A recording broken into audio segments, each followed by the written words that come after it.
Dear Telangana సమాజానికి మన తెలంగాణ రుణమాఫీ అండ్ రైతు బంధు సమీక్ష కోసం మనం రకరకాలుగా ఊహాగానాలతో రైతు బంధు ఎలా రుణమాఫీ చేయాలనేది కాంగ్రెస్ కసరత్తు చేస్తుంది.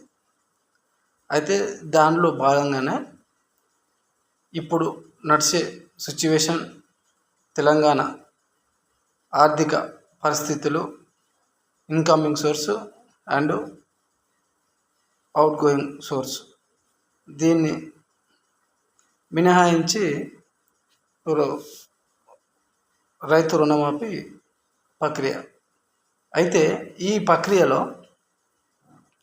ఎలాంటి ఒడిదొడుగులు లేకుండా ఎంత భూమి ఉన్నా సీలింగ్ ఫస్ట్ సబ్జెక్ట్ ఏంటంటే ఎంత భూమి ఉన్నా ఒక రైతుకు 1 ఎకరం కానించి 1 గుంట కానించి 100 ఎకరాలు కానీ 150 ఎకరాలు కానీ ఎంత భూమి ఉన్నా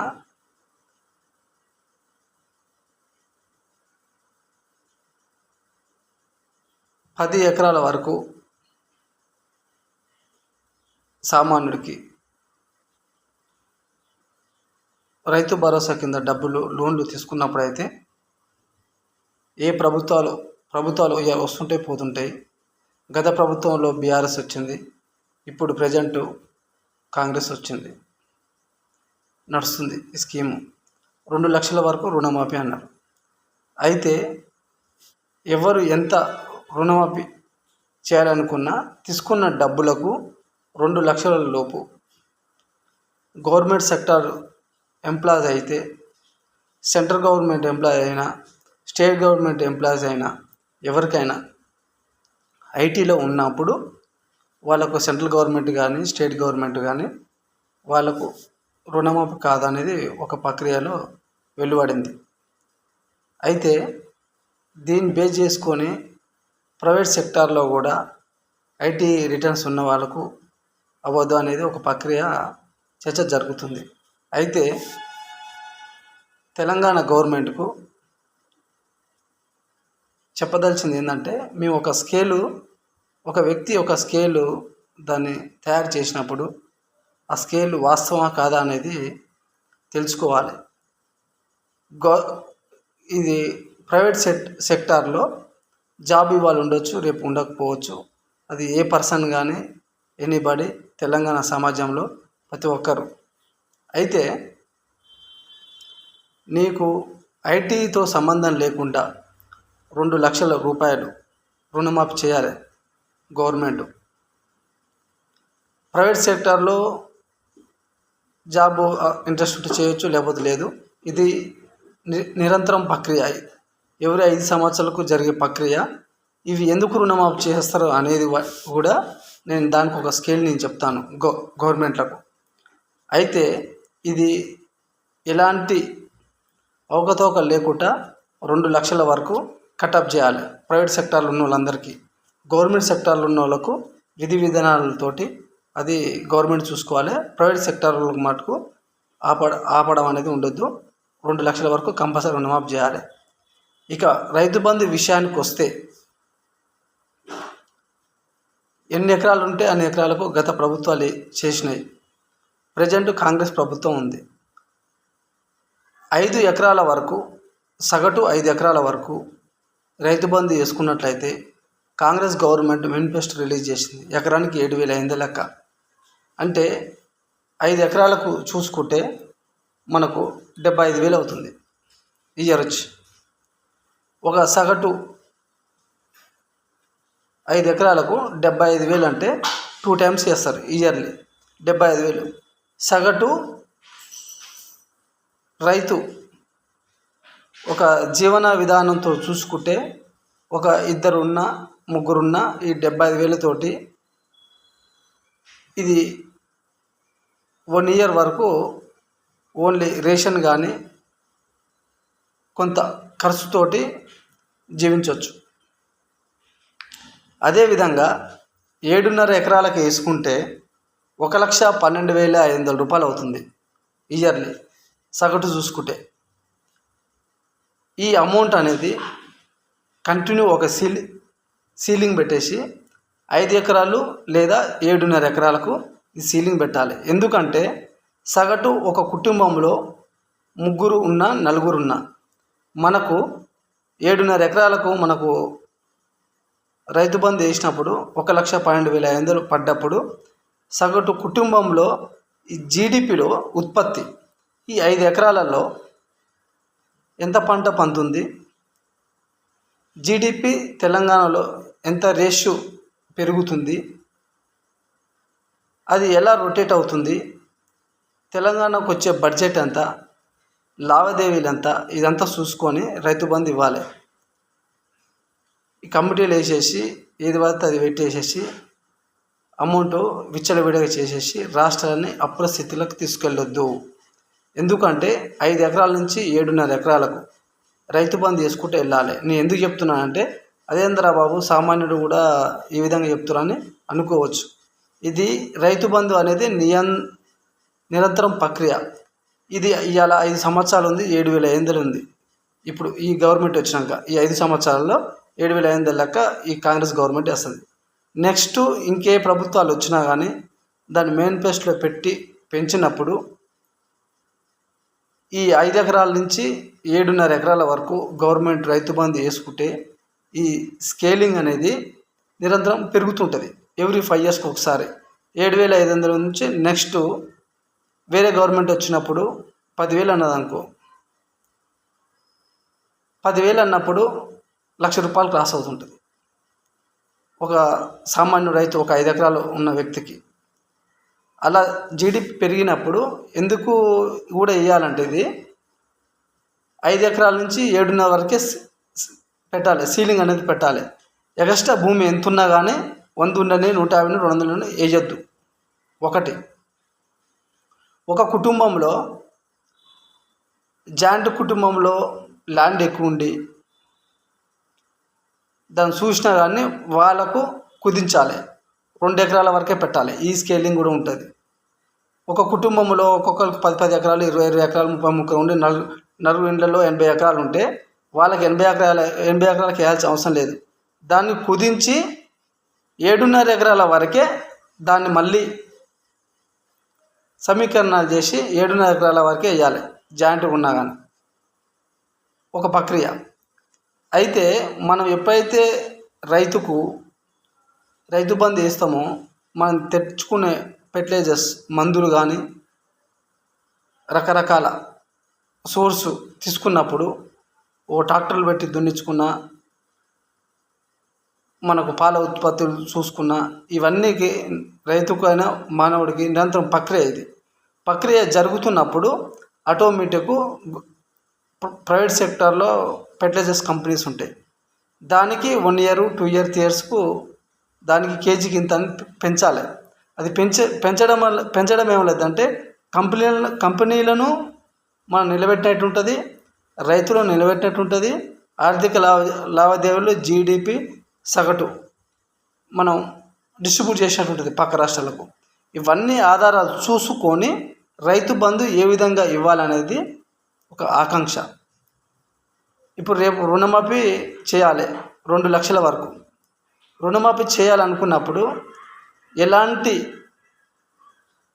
ఒడిదుడుకులు లేకుండా 2 లక్షల వరకు ప్రైవేట్ సెక్టర్ ఉన్న ప్రతి వ్యక్తికి ఐటీతో సంబంధం లేకుండా, రేషన్ కార్డులతో సంబంధం లేకుండా రుణమాఫీ చేయాలి.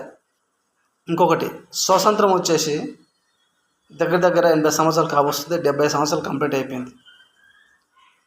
మనకు తెల్ల రేషన్ కార్డులు ఇప్పుడు నేను చెప్తానండి, మన రాష్ట్రాలకు తెల్ల రేషన్ కార్డు అనేది పెరుగుతూ వస్తుంది, ఎప్పుడైనా తగ్గదు. ఎందుకంటే ఒక ఫ్యామిలీలో ఒక 10 ఎకరాలు ఉన్నప్పుడు ఒక ఫ్యామిలీలో 2 ఉంటారు.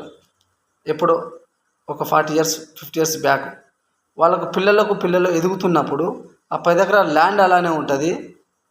సముచితంగా పిల్లలు ఫ్యామిలీస్ పెరుగుతున్నప్పుడు రాష్ట్ర ఆదాయంతో కంపల్సరీ ఆ భూమి అంతే ఉంటుంది. 10 ఎకరాల నుంచి ఒక్కొక్కరు పంచుకుంటే 2 ఎకరాలు 1 ఎకరం 3 ఎకరాలు ఉంటుంది. దాన్ని బట్టి చూసి రేషన్ కార్డుకు అర్హులు అవుతారు. అంటే దేశాలు కానీ రాష్ట్రాలు కానీ నిరంతరము తెల్ల రేషన్ కార్డులు రిలీజ్ చేస్తూనే ఉండాలి. మరి ఎందుకో గత ప్రభుత్వాలు కూడా దీని మీద నీరు గార్చింది, తెల్ల రేషన్ కార్డు కూడా ఇవ్వలేదు. తెల్ల రేషన్ కార్డు అనేది మాండేటరీ కాదు, ఎవరికైనా తెల్ల రేషన్ కార్డు అనేది 5 ఎకరాలు బిలో ఉన్న వాళ్ళకు ప్రతి ఒక్కరికి తెల్ల రేషన్ కార్డు ఇవ్వాలి, సరుకులు ఇవ్వాలి, దీని ఉత్పత్తి పెంచాలి. పప్పు దినుసులు, సాల్ట్స్, బియ్యం అనేది దొడ్డు బియ్యం కాకుండా సన్న బియ్యమే వేసేటట్టు ప్రణాళిక చేయాలి. రాష్ట్రంలో దొడ్డు బియ్యం కొనేసేసి ఎఫ్సిఐ గోదాములు మొత్తం ఫుల్ చేసేసి కొనుగోలు చేసేసినాక అవి ఎక్కడికి పోవు, దాన్ని ఎవరు తినరు. ఆ హోటళ్ళ పొంటి అక్కడ ఇక్కడ దాన్ని బిజినెస్ చేయడము, మళ్ళా ఆ గోదాముల నుంచి వచ్చినవి మళ్ళా కొంతమంది రిటర్న్ కొనడము ఇవి జరుగుతుంటాయి. అది కంటిన్యూ ప్రాసెస్ జరగడం వల్ల రైస్ తినకపోవడం వల్ల ఎక్కడో కొంత, నాకు తెలిసి 100లో ఒక రాష్ట్ర సగటు 100% మనం ఒక సగటు చూసుకుంటే 100% మనం రైసు డిస్ట్రిబ్యూట్ చేసినప్పుడు అలా 10%, 15% తింటారు. అది ఆ రైతు తినరు. మళ్ళీ అది రిటర్న్ వెళ్ళిపోయి అది కంటిన్యూ ప్రాసెస్ అయినప్పుడు దానివల్ల చాలా ప్రమాదకరమైన పరిస్థితులు కూడా ఉంటాయి. ఇక నుంచి గవర్నమెంటే ఒక డిసిషన్ మేకింగ్ తీసుకొని దొడ్డు రైసుకు ప్రణాళికలు కల్పించొద్దు. ఏ పంట పండించినా సన్న రైసే పండించాలనేది ఒక నిదానం తీసుకొని వచ్చేసి గవర్నమెంట్లు పబ్లిక్ని మార్చాలి. అలాగనే దాన్ని ఒక గైడ్లైన్ తీసుకురావాలి. మెల్లమెల్లగా మనిషిని, ఒక నాడిని, ఒక మైండ్ సెట్ని చేంజ్ చేసే విధానానికి తీసుకురావాలని నా ఒక ఆకాంక్ష.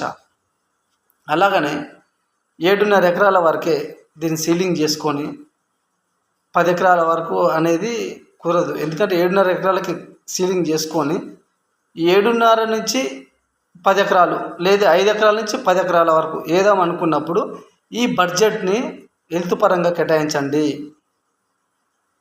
దీనికి ఇప్పుడు కొంతమంది అంటారు, కాంగ్రెస్ గవర్నమెంట్లో కొంతమంది వ్యక్తులు భూమి సాగు చేసేదానికి రైతు బంద్ చేస్తా అంటారు. సాగు చేసేదానికి రైతు బంద్ చేస్తామంటే ఆల్రెడీ మనకు 10 years అయిపోయింది. తెలంగాణ వచ్చి 10 years అయిపోయి కూడా కంప్లీట్ అయిపోయింది. ఇది మనకు తెలంగాణలో వాటర్కు కొరత ఉంది. కొన్ని ఏరియాస్లో అక్కడ వాటర్ లేనప్పుడు బీడు భూములుగా ఉండిపోద్ది. ఆ బీడు భూములు సాగు చేయాలంటే అక్కడ బోర్లు లేవు, వాటర్ సోర్స్ లేదు. అతను కొంతమంది చేయలేని పరిస్థితిలో ఉంటుంది. వాళ్ళకు రైతు బంధు రాదు అంటే మటుకు ఇది పద్ధతి కాదు. ఇది వాళ్ళు కూడా ఒకసారి పునరావృతం చేసుకోవాలి. గవర్నమెంట్, మన మినిస్టర్స్ కానీ, ఐటీ శాఖ కానీ, ఎవరైనా వ్యవసాయ శాఖ కానీ, మన మంత్రులు కానీ ఒకసారి క్యాబినెట్ మీటింగ్ పెట్టుకొని నీట్గా నిక్కచ్చిగా రైతుకు జనాలకు తొచ్చుకెళ్ళాలి. ఏ పథకం పెట్టినా అప్పటికప్పటికే గ్రేట్నెస్గా పొద్దున్నే ఏదో ఒకటి ప్రకటన చేసేసి పేపర్లు ఎక్కిచ్చేసేసి అలాంటివి వద్దు. రాష్ట్రాలని జీడిపి పద్ధతిలో ఆదాయం ఎంత వస్తుంది, ఇన్కమింగ్ అవుట్ గోయింగ్ ఎంత వస్తుంది, దాన్ని ఎలా నివారించాలి, ఇవన్నీ చూసుకోవాలి. ఇంకొకటి, మండలాల వైజ్గా, గ్రామాల వైజ్గా చూసుకుంటే కరెంటు కొరత, కట్టింగ్లు అనేవి ఎక్కువ ఉన్నాయి. నాణ్యత లేకుండా బోరు బావులు, మోటార్లు కాలిపోతున్నాయి అనేది ఒక నిర్ధారణకు వచ్చింది. ఇది పబ్లిక్లో తీసుకున్న పల్స్. అయితే ప్రతి గ్రామంలో గ్రామ సర్పంచ్, అక్కడ గ్రామ సర్పంచ్ ఉన్న వార్డు మెంబర్స్, ప్రతి ఊర్లో కరెంటు ఎంత పోతుంది, ఎన్ని గంటలు పోతుంది, అసలు ఎందుకు పోతుంది, ఒక డేటా తీసుకోండి, ఒక బుక్ పెట్టుకోండి. మండల ఆఫీసులో కరెంటు వాళ్ళని, ఆఫీసులను అడగండి అసలు ఎందుకు బంద్ చేస్తారు ఏందనేది. ఎందుకంటే మనకు ఒక డాక్యుమెంట్ ఉన్నప్పుడు మనం కరెక్ట్ అడుగుతాం. కొంతమంది ఆగతాయిలు కావాలని కూడా కొంతమంది క్రియేట్ చేయవచ్చు. ట్రాన్స్ఫార్మర్ల మరమ్మతులు, ఊళ్ళల్లో ఉన్న పోల్స్ ఎప్పుడు నిరంతరం ప్రక్రియగా దాన్ని ఎక్కడన్నా ప్రాబ్లమ్స్ వస్తే దాన్ని రెక్టిఫై చేసుకుంటుండాలి. బడ్జెట్ రూపకల్పన చేసుకుంటుండాలి. గత జరిగిపోయిన 10 సంవత్సరాల్లో కరెంటు మీద దిశానిర్దేశం అనేది ఇంకా కాంగ్రెస్ చేయలేదు, ప్రక్రియ చేయలేదు. ఓవరాల్గా తెలంగాణలో ఎన్ని హైటెన్షన్ వైర్సు, ఎన్ని నార్మల్ మనకు రైతులకు వచ్చే పవర్స్ ప్లాంట్ల నుంచి వెళ్తున్నాయి, దానికి మరమ్మతులు ఏంది, దానికి ట్రాన్స్ఫారాలు ఏంది, దాని ఛార్జింగ్ ఏంది, ఇవన్నీ చూసుకోవాలి. చూసుకొని దానికి ఒక బడ్జెట్ పెట్టుకొని దాన్ని కేటాయించేసి రైతులకు నాణ్యమైన కరెంటు ఇవ్వాలి. అలా ఇచ్చినప్పుడే మనకు బాగుంటుంది. జై హింద్, జై తెలంగాణ.